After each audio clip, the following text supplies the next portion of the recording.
What were some of the biggest takeaways you had about your own performance in that one? Yeah, I thought that, overall we did good things. We did bad things. But I think the one thing that I kind of saw in my game was I thought that I played well, but the mistakes that I made, it wasn't just like a minor mistake. It was the critical errors. So it was, the screen interception and the one over the middle to Pat. Those two, if I miss it a different way, like if they're in a different coverage, yeah, it's just an incompletion. But I mean, it was very evident after watching the tape how much that swung momentum, and how much it kind of, made us beat ourselves. So that's what I figured. And so that's what, it's on me. It's something I'm going to grow off of. But, I thought that overall we moved the ball pretty well the whole game. But turnovers is a very critical point that we stress all the time. The ball is the program. So, and it came back to bite us.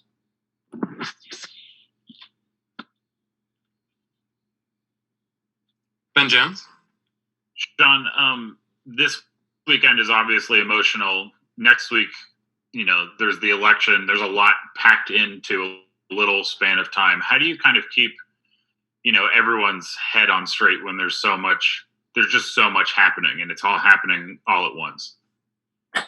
I think that's kind of been like the whole year. So like if you made it to this point, you're kind of battle tested. So I'm not too worried about, everything going on. I think guys have done a good job of, with the election, the social injustice that we've dealt with, the season being canceled, reinstated, COVID. I mean, if you made it to this point, I think you'll be all right with dealing with everything. Go to Parth next. Hey, Sean, what's going on? How you doing? Good, how are you? Doing well. After the Indiana game, you kind of mentioned several times about y'all shooting yourselves in the foot, essentially coming out and doing that. What is it going to take against Ohio State to, come out not flat and essentially not get in your own way? I wouldn't say that we came out flat. I mean, we scored on the first drive. So that's definitely I wouldn't call flat. But at the same time, I think that the turnovers is the biggest thing. Like, I mean, if you just go back and look, if the first interception that I threw, they got 3 points on the board from that. The second one, they were at the 4-yard line, starting field position at the 4-yard line, and they score.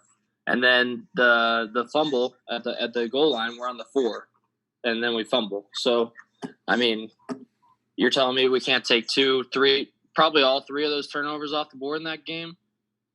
I mean, that's the thing. We're gonna control the ball. We're gonna make sure that we're careful with the ball, but we're still taking our shots. We're taking what we want. I'm not gonna be tentative, but at the same time, I'm just gonna be a little bit more careful, more accurate, and I think that we'll like the outcome. Greg Pickle? Hi, Sean. How are you? Good morning, and thanks for your time. I appreciate it. Thank you. Hey, Coach Franklin said yesterday that I believe the quote was, "We have to create a little bit more explosive plays." Is the goal with Coach Soraka the same as it was with Coach Ronnie in terms of 16% of the snaps being explosive plays? That's the goal. And either way, how do you go about creating more of those this week? Yeah, that's the aiming point. And I think that it's just working a little bit harder on making sure that when we have our shots, we take them. Sorry, and make sure that we're accurate with it. We got to attack the ball when it's in the air. That also comes to the run game. For us, explosive plays, 15 yards passing or more, or 12 yards rushing or more. So when you have a hole, you got to hit it. You can't be dancing. You gotta make sure that you're explosive, and that's a big time game changer. We talk about ways to change the game. I've already talked about one thing, the ball, and then being explosive and execute. That's another huge critical factor. So I think that, we just need to continue to get better in that area. Tyler Donahue? Sean, good morning, and thanks for the time. You had your first opportunity to evaluate your own game film with Kirk Shiraka after the first game together. How did that session go on Sunday? And what did you kind of learn more about Kirk Shiraka when he broke out the fine-tooth comb for your own game film? Yeah, I think that, Coach does a great job of not being overly critical. Every person is human. We're bound to make mistakes. But, there's certain mistakes. I think that the physical mistakes aren't as present with him. It's more the mental. It's the what did you see here? Make sure that you're seeing, because that's something you can control. You can control what you see. I'm bound to miss another pass this year. Our running back's bound to miss a hole, miss a cut. A guy might not catch a ball. A lineman might not make a block, but those are physical mistakes that we can correct. It's the mental mistakes where could you have prepared more for that situation? That's where Coach Shiraka is so good at making sure that going into the game, you're not going to be perfect, but at the same time, if you can have your head on straight and make sure that you're looking where you need to, having your eyes where you need to put yourself in the best situation to be successful. I think that that's one thing that I'm learning every time that I get to talk to him.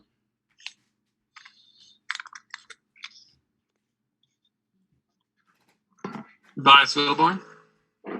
Hey, Sean, thanks for doing this, man. I really appreciate the time. Mm-hmm. All right. And then from there, man, now that Devlin's going to be your feature back, as well as Keziah getting time, how do you work with those guys, particularly when it comes to pass pro, things of that nature, really get them up to speed because they've never been feature guys in a game, particularly with this magnitude? Yeah, I don't think Devlin's really one that I worry about. Not that I really worry about any of them, but Devlin has been right there. Could be a starter this whole time. We just are so deep at running back. But he's gotten reps. He's proven to the whole team that he can take on this load. So I'm very confident in Devlin. And then the two young guys, they just got into the situation. I think that they've both been working extremely hard.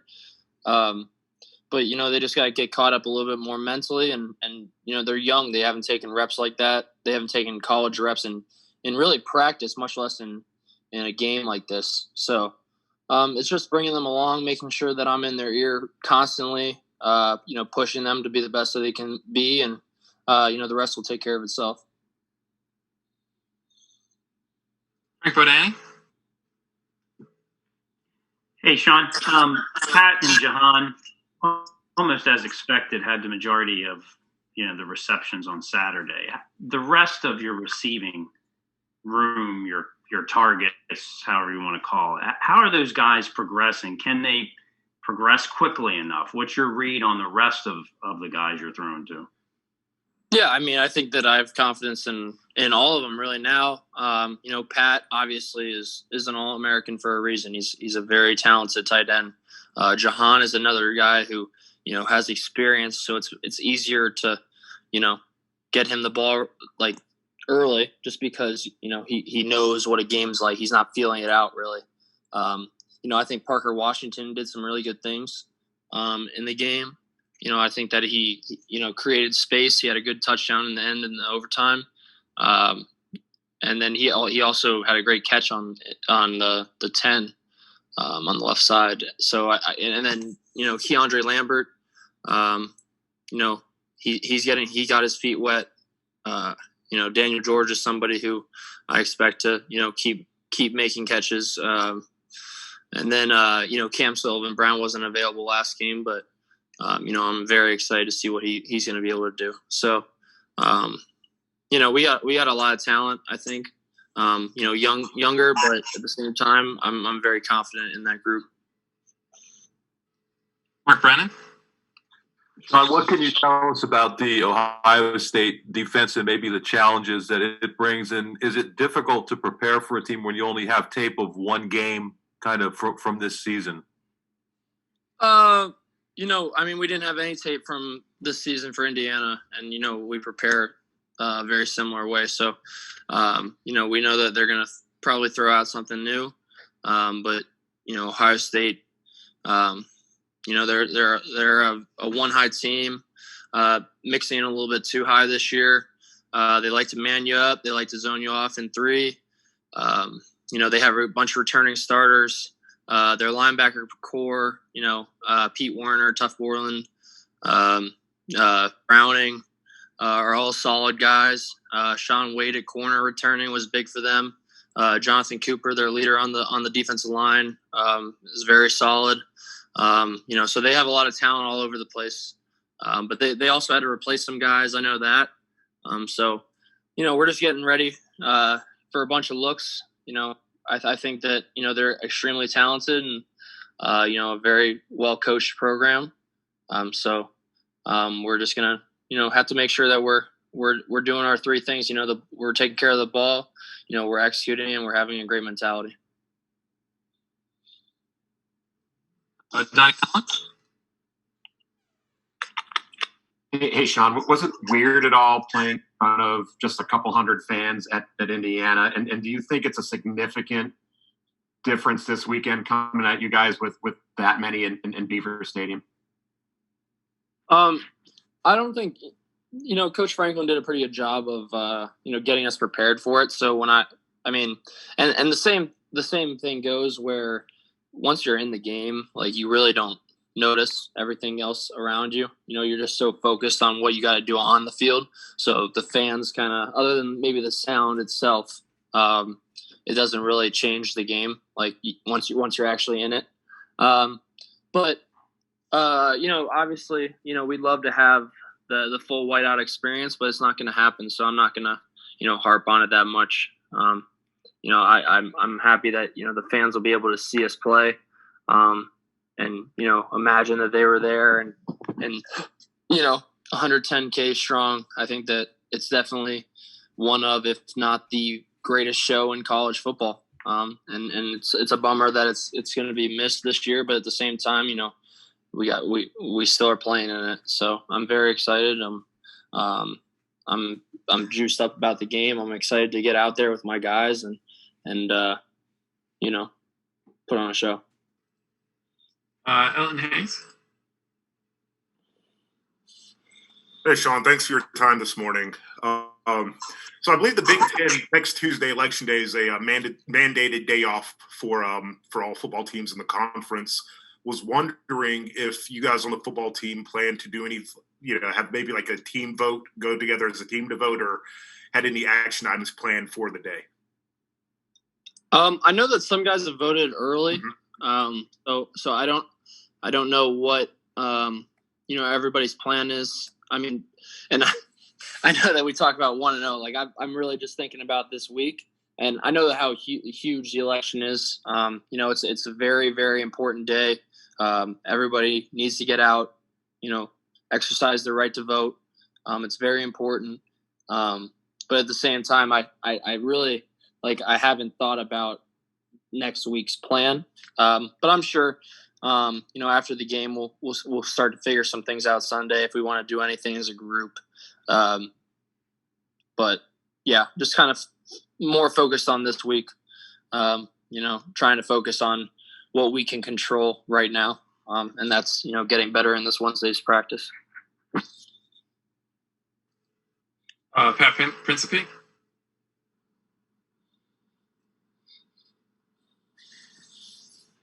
Pat? Yep, I'm here. How are you, Sean? Good, how are you? Good. Hey, each of these last 4 years, Penn State has given Ohio State probably its toughest test. How much of that is worth going forward than knowing that you can play with them as you head into Saturday night? What was the question? Sorry, I didn't really understand it. I'm just kidding. Penn State has given Ohio State probably its 4 toughest games each of the last 4 years. How much of that is worth going forward for you guys, the knowing that you can play with them kind of factor going into Saturday night? I think that we can play with any team across the country. I mean, it's not something that really goes through my mind. Like, oh, we can hang with this team. Like, I'm not here to hang with Ohio State. I'm here to beat Ohio State. I wouldn't have came here if I didn't have that mentality. So, I mean, yeah, that's pretty much my answer to the question. All right, I think we got time for one more. Evan Patrick. Hey, Sean, how's it going? Good. What is Pat Fryermuth like as a leader on this team? And then specifically, what were some of the things you had to say to the team after Saturday's loss? Pat's become more and more of a vocal guy. He's definitely he's a character, off the field, but at the same time, he's an extremely hard worker that everybody respects. But I think that Saturday there wasn't much to be said in the locker room specifically. We were all very pissed off about how he played. Because we knew we could have played better. But at the same time, Coach Franklin always does a good job of making sure that we're together. We're a family through wins, losses, whatever it is. So, there wasn't much to be said after the game. Anything that's said, it's not going to help anything. We lost, and that's just the fact of the matter. So I'm not going to, harp on it. But at the same time, coming in Sunday, making sure that everybody's, ready to go. It's a new week. The sun rose again, so you can't dwell on everything at the same time. Going back to your question, Pat's a great example of somebody who came in Sunday ready to work, getting guys into a good mood, getting ready for this week. So